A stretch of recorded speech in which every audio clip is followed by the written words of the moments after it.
Hello friends, welcome back once again. Friends, आज के chapter में हम लोग मार्टा के बारे में जानेंगे, जो कि वाल्टर डी ला मेयर के द्वारा लिखा गया है। मार्टा चैप्टर वास्तव में एक लड़की की कहानी है। इस लड़की की कहानी में हम इनकी सुंदरता और इनके बारे में तारीफ सुनेंगे वाल्टर डी ला मेयर से। इस लड़की की खूबी के बारे में देखेंगे। कभी कभी क्या होती है, कुछ चेहरे ऐसे होते हैं जिन चेहरों को देखकर उनकी आपकी आधी बातें तो ऐसी समझ में आ जाती है। कुछ बातें क्या हो जाती है कि आपकी आंखें जो होती है बयां कर जाती है। अगर पढ़ने वाला इंसान हो तो नॉर्मली भी आपकी आंखें पढ़ के बता देता है कि आपके माइंड में क्या चल रहा है, आपका माइंड क्या चाहता है।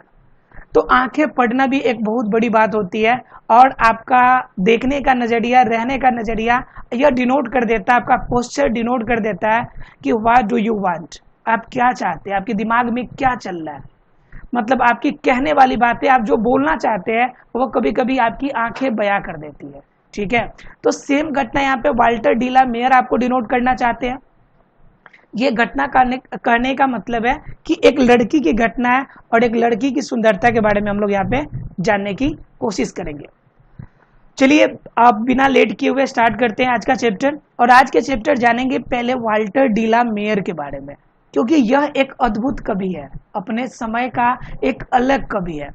ठीक है, यह औरों से बिल्कुल अलग है। जैसे इनकी पोएम है ना, पोएम भी सबसे अलग मानी जाती है इनकी। सभी पोएम कोई आपका क्या, कोई कॉन्ट्राडिक्टरी पे मारता है, कोई पोएम बनाता है कॉन्ट्राडिक्शन पे, कोई अपना आपका पैराडॉक्सेस पे बनाता है। कुछ होते हैं जो आपका क्या होता है, अलग अलग रूप के टॉपिक, आपका कोई आपका इन्वायरमेंट पे बनाता है। लेकिन ये जो टॉपिक बनाते हैं ना, ये सबसे अलग बनाते हैं, औरों से बिल्कुल अलग होता है इनका टॉपिक, और यह बाकी सबसे एक अलग रूप में रहते हैं। तो चलिए देखते हैं कि आखिर ये मार्टा लेसन में ये बताना क्या चाहते हैं और किस तरह के स्टोरी को इन्होंने अपने में शामिल करने की कोशिश करी है। इनकी घटनाओं के बारे में हम लोग जानते हैं। तो स्टार्ट करते हैं, पहले जानते हैं वाल्टर डी ला मेयर के बारे में। तो इनके जन्म की बात कीजिएगा तो जन्म कब हुआ है, 1873 में। जन्म कब हुआ है, 1873 में। और मृत्यु की बात कीजिएगा तो मृत्यु कब हुआ इनका, 1956 में। अर्थात कि जन्म लिए ये कब, ये जन्म लिए थे 1873 में और मृत्यु कब हो गई, 1956 में। क्लियर है। अब बात करें कि ए मॉडर्न पोएट, यह एक आधुनिक पोएट के रूप में जाने जाते हैं। आधुनिक पोएट के रूप का मतलब क्या, कि आधुनिक समय के कवि के रूप में जाने जाते हैं। Was quite different from other, जो दूसरों से बिल्कुल अलग है। यानी कि क्वाइट का मतलब होता है बिल्कुल। ध्यान रखिएगा, स्पेलिंग में थोड़ा सा डिफरेंस होता है। एक होता है क्विट, स्पेलिंग एक ही जैसा लगेगा, इसमें ई नहीं है। तो क्विट का मतलब होता है छोड़ना, छोड़ देना। क्लियर। और क्वाइट यहाँ पे ई लगा हुआ है तो इसका मतलब होता है बिल्कुल, यानी पूरी तरह से। प्रोनाउंसिएशन और आपका स्पेलिंग में डिफरेंट होता है। ठीक है, तो क्वाइट डिफरेंट फ्रॉम अदर्स, वो दूसरे से बिल्कुल अलग है। पोएट्स ऑफ हिजेस, अपने युग के आपके कवियों से ये बिल्कुल अलग है। ठीक है। हाँ, तो क्या है आपका कि अपने एज के जितने भी कवि थे उस समय के, उन सभी से अलग सोच था इनका, अलग तरीका लिखने का था। लेखन शैली सबसे अलग थी। अनलाइक अदर मॉडर्न पोएट्स, और जितने भी आधुनिक कवि थे उन सब से अनलाइक, अदर, किसी के समान नहीं। सच एज एग्जाम्पल के तौर पे आप देख लीजिए, टी एस इलियट, उस समय के बिल्कुल फेमस कवि, who discuss problems related to society and industrialisation, जो अपने समय में समाज की बुराइयों के बारे में और उद्योगीकरण के बारे में चर्चा करते थे। वहीं पे वाल्टर डी ला मेयर थे, is all together different from them. लेकिन वाल्टर डी ला मेयर उनसे रिलेटेड कोई बात ही नहीं करते थे। उसे ना आपके प्रॉब्लम से मतलब था, ना इंडस्ट्रियलाइजेशन से मतलब था। उनकी जो टॉपिक होती थी ना, जो पॉइंट ऑफ व्यू होता था, वो बस सबसे अलग होता था। मतलब कि ऐसी कोई पॉइंट नहीं होती थी जो उनसे कनेक्टेड होती थी, मतलब अलग ही पॉइंट होते थे। बात करते आगे की तरफ, तो कहते हैं like a conjurer he creates an atmosphere of mystery, एक रहस्य का एक अलग ही, एक रहस्य और आपका रोमांच का एक अलग ही माहौल, एक इन्वायरमेंट क्रिएट करता था वो। ठीक है। Where experience is like a dream like reality, जहां पे आपको ऐसा अनुभव होगा कि आप जो सपने देखते हैं वह सपने हकीकत सा महसूस होगा। among his poems, उनकी कविताओं में अगर बात करें तो the listener, the scarecrow and the Arabia are worth mentioning. वास्तव में इनकी जो कविताएं है the listener, the scarecrow, Arabia, ये ऐसे पोएम हैं जिनके बारे में आपको चर्चा मतलब कि ना किए बिना रह नहीं सकते हम लोग। उसके बाद अगर आगे की बात करें तो इसमें कुछ क्वेश्चंस है, इन क्वेश्चंस के बेस पे हम पहले जानने की कोशिश करेंगे, फिर उसके बाद हम पोएम पे आपका आएंगे। पहला क्वेश्चन कहता है have you read any fairy tales, क्या आपने किसी भी तरह की जो परी की कहानी होती है, क्या आपने परियों की कहानी सुनी है? भाई सुनी तो सबने होगी, क्यों नहीं सुनी होगी? सबकी दादी माँ ने, सबकी नानी माँ ने सुनाई होगी। इवन आपने क्या देखा होगा, आपने बालवीर की घटना देखी, बालवीर देखा होगा आपने, बालवीर में कहानी होती है। चंद्रकांता अगर आपने सुना होगा, देखा होगा, उसमें थी। इसके अलावा दादी नानी जो कहानी कहती है उसमें होती है। जनरली क्या होता है, एक राजा होता है, एक रानी होती है, फिर उनके एक बच्चा होता है जो राजकुमार होता है। फिर उस राजकुमार को बहुत सारी प्रॉब्लम होती है, उसको एक दिन अचानक से बागवान में क्या मिल जाती है, एक परी, एक सुंदर सी परी मिलती है। उस परी को देखता है, वो बस देखते ही रह जाता है। तो इस तरह की जो कहानियां आपने सुनी थी वो दादी नानी की कहानियां, वो दादी नानी की कहानियां ही तो हमारी क्या है, परियों की कहानी है। तो लगभग मुझे लगता है कि आप सबने सुनी होगी। तो इसका आंसर आप लिख सकते हैं कि yes I have read many fairy tales. बहुत सारे लिखे हैं, अगर किसी का चर्चा करना चाहे तो आप चर्चा भी कर सकते हैं। हालांकि ब्रीफली आंसर करना है तो यस नो में आंसर दे दीजिए और एक लाइन में रीजन दे दीजिए। सेकेंड बात कहता है do you find its events as real as in life, क्या आपको लगता है कि ये घटनाएं हमारे रियल लाइफ से कनेक्शन रखती हैं? तो बहुत जगह पे ऐसा लगता है, कभी कभी कुछ ऐसे काम होते हैं ना जहाँ पे आप मतलब प्रॉब्लम में पड़ जाते हैं और एकाएक से वो रिजॉल्व हो जाता है। तो रिजॉल्व जब होता है तो आपको लगता है कि कोई ना कोई है जो बाहर से थर्ड पावर है जो आपको क्या करती है, आपको हेल्प कर रही है। तो ये कंडीशन होता है। तो कभी कभी एक और चीज होती है कि किसी किसी को आप देखते हैं तो इतनी सुंदर, इतनी अच्छी, इतनी प्यारी, इतनी अच्छी लगती है कि देखने में ऐसा लगता है कि कोई भी कह देता है कि बिल्कुल परी सी लग रही है। यू नो व्हाट, कि कभी भी मतलब कि देखने के बाद एक कुछ अलग मतलब अलग ही महसूस हो तो वो आपका फेरी में आ जाता है, वो आपका परी में शामिल हो जाता है। उसके बाद कह रहा है does it have any logical sequence of events, क्या आपको लगता है इसके पीछे कोई लॉजिकल सीक्वेंस है? तो हो भी सकता है, क्योंकि जब भी परी आती है किसी राजकुमार को ही क्यों मिलती है, किसी रोड पे खड़े हुए किसी आपके मजदूर को क्यों नहीं मिलती है? तो इस तरह से बहुत सारी लॉजिकल चीजें हैं जिन पे आदमी को ट्रस्ट नहीं भी होता है और कुछ ऐसी बातें होती है जिन पे ट्रस्ट हम कर सकते हैं। तो हम कह सकते हैं कि ऐसी लॉजिकल सीक्वेंस वेरी फ्यू, यानी बहुत कम देखने को हमें मिलते हैं। क्लियर? चलिए स्टार्ट करते हैं मार्था और जानने की कोशिश करते हैं कि यह किस लड़की की, किस आपकी परी की कहानी आपको बताने जा रहा है। ठीक है, अर्थात कि किस फेरी की यह कहानी आपको सुनाने जा रहा है। तो कह रहा है वंस अपॉन ए टाइम, एक बार समय की बात है, ओवर एंड ओवर अगेन।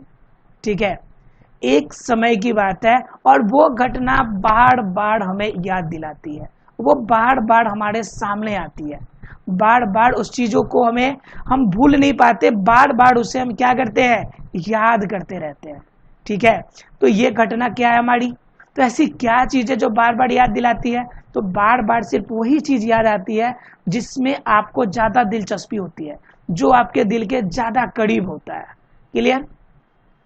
चलिए देखते हैं कि ऐसा क्या चीज है। तो कह रहे थे Martha would tell us her stories, Martha अपनी कहानी खुद कहती है। मार्था जो है अर्थात यह जो लड़की है अपनी कहानी आपको खुद बयां करती है, खुद कहना चाहती है।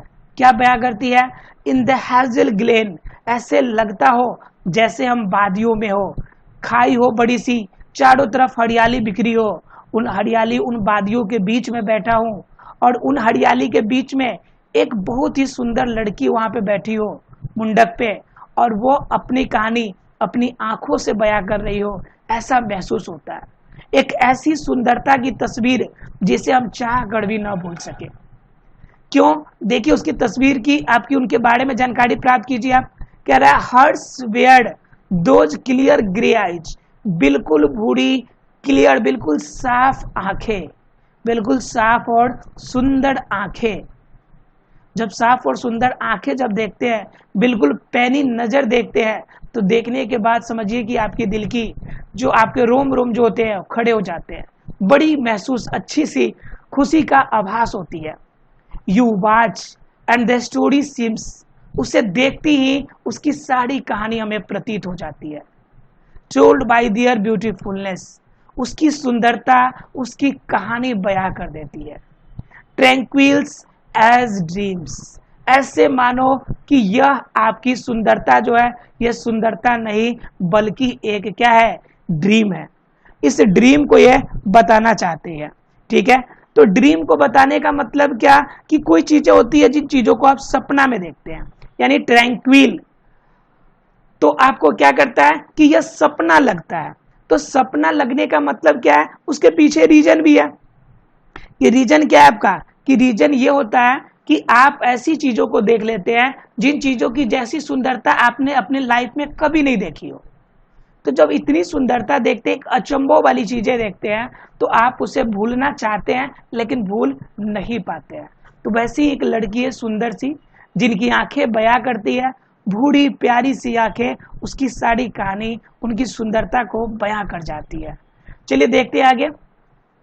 कहता है she would sit with her two slim hands, अपने दोनों हाथों को फोल्ड किए हुए घुटने के बल बैठी हुई लड़की है, जो अपने दोनों घुटने को आपका क्या करती है, दोनों हाथों से बांधे हुए बैठी है।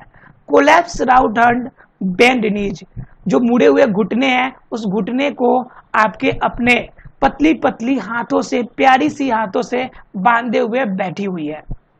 While we on our elbows lolled, उनकी जो केहनी है नीचे की तरफ झुकी हुई, उनकी सुंदरता में और चार चांद लगाती है।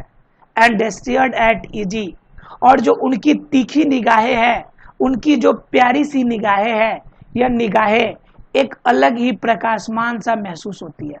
यह निगाहें अलग ही प्रकाश हमें महसूस कराती है। कह रहा है हर वॉइस, उसकी जो आवाज है, एंड हर नैरो चीन, और उनकी जी पतली पतली जो ठुडी है, हर ग्रैब ए स्मॉल लवली हेड, और छोटी सी जो उनके सर है, seemed half the meaning of the words she said, जो कहानी कहना चाहती है उसकी आधी कहानी तो उनकी यह रहने का तरीका, यह जो उनकी पोस्चर है, यह इनका जो रवैया है, यही बयां कर जाती है। यह जो पोस्चर है, यही चीजें आधी कहानी हमें बयां कर जाती है। क्लियर है, मतलब क्या, पूरी की पूरी आधी कहानी जो हमें ऐसे ही महसूस करा देती है। क्लियर है। अब देखते हैं इनसे रिलेटेड कुछ क्वेश्चंस हैं, इस पढ़ी से रिलेटेड अर्थात मार्था से रिलेटेड क्वेश्चन है, जरा देखिए। ट्रू फॉल्स करने हैं। तो कहते हैं Martha tells her stories over and over again, बिल्कुल सही बात है, इसकी कहानी बार बार हमें याद दिलाती है, ऐसे लगता है कि ये कहानी बार बार कही जा रही हो। सेकेंड कहता है कि if one watches her eyes, यदि कोई उसकी आंखें सिर्फ देखे, it seems a story is told by her beautiful eyes, तो उनकी आंखें ही आपको सारी कहानी बयां कर देगी, बिल्कुल सही बात है। Third number question, her stories were turbulent, क्या उनकी कहानी आपकी दुख बड़ी यानी कि समस्या बड़ी है, बिल्कुल भी नहीं, बिल्कुल प्यारी सी अच्छी सी सुंदर सी कहानी है।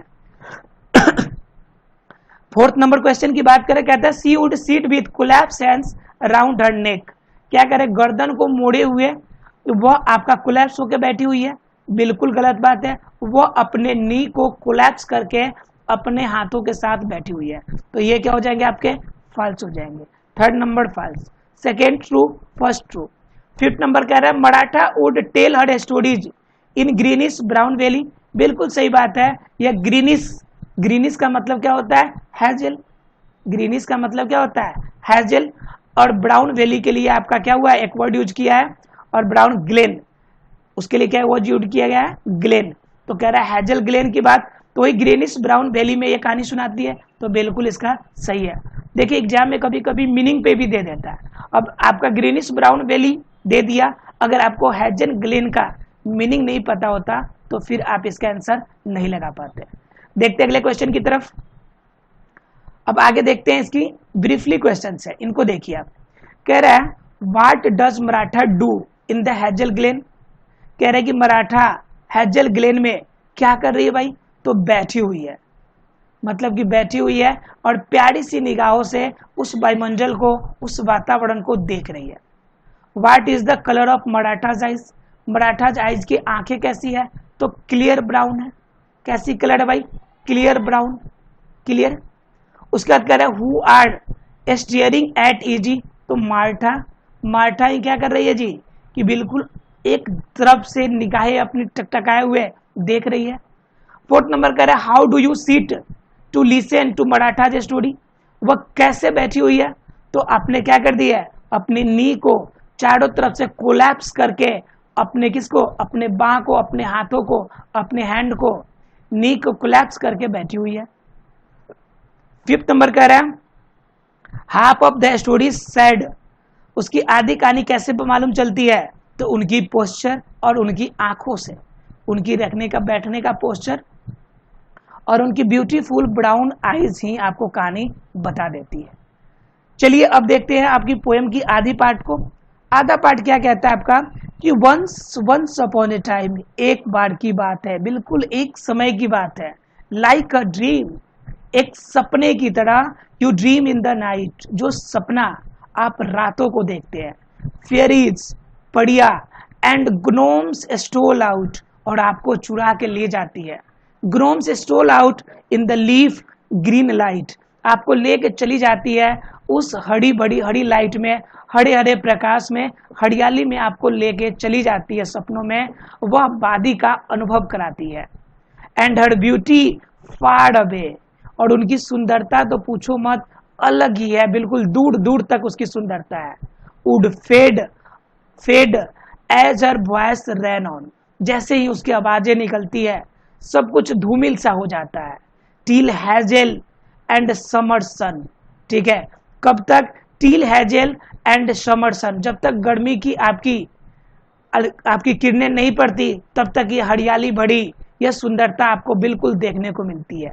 एंड ऑल वेयर गॉन, जब इसे गर्मी का दिन आता है, यह परियों की कहानी का यह जो तस्वीर है पूरी तरह से नष्ट हो जाता है। पूरी हरियाली क्या हो जाती है, नष्ट हो जाती है। और क्या, ऑल फॉरडन एंड फॉरगॉट, सब कुछ खत्म हो जाता है, सब कुछ भूल जाने वाला होता है। And like clouds in the height of the sky, सब के सब जैसे लगता है जैसे परियां बादलों में छिप गई हो। Our heart stood still in the hush, मतलब क्या, ऐसे लगता हो कि हमारी हृदय जो हो बिल्कुल दब गई हो। Of an age gone by, और हमारी युग बीत गए हो। मतलब क्या, ये कहानी बताती है हरियाली को, देश की नेचर को बताती है, और नेचर की सुंदरता जैसे नष्ट होगी वैसे ही सारी खुशियां भी हमारी नष्ट हो जाएगी। चलिए पोएम की लाइन है, और पोएम की लाइन इसी के अकॉर्डिंग आपको क्या करना है, इसको फील करना है, और इसके आधार पे आप क्या कर सकते हैं, पोएम अगर आपने ठीक से पढ़ा है तो आसानी से इसको आप फील कर सकते हैं। चलिए क्या कहता है जरा देखते हैं इसमें। पहली लाइन की अगर बात करें हम लोग तो कहता है like a dream, like a dream you dream, like a dream you dream at night, ठीक है, you dream at the night, मतलब ये एक ऐसी सपना है जो सपने आप कब देखते हैं, रातों में देखते हैं, ठीक है। उसका कह रहा है फेरीज एंड ग्नोम्स स्टोल, कह रहा है फेरीज एंड ग्नोम्स स्टोल, फेरी और ग्नोम्स आपके क्या चुरा लेते हैं भाई, तो कहता है आपको कि फेरी एंड ग्नोम्स स्टोल आउट, यहां पे आपको सिर्फ प्रीपोजिशन ही जनरली पढ़ने हैं आपको। स्टोल यहां पे क्या हो जाएगा आपका आउट, क्लियर है। Fairies and gnomes stole out. उसके बाद क्या कह रहा है, द लीफ ग्रीन लाइट, कह रहा है द लीफ ग्रीन लाइट, कह रहा है तो यहां पे आपका क्या भरा जाएगा, in the green life, in the leaf green light. And her beauty fared, तो यहाँ पे क्या भरा जाएगा, अबे, क्लियर।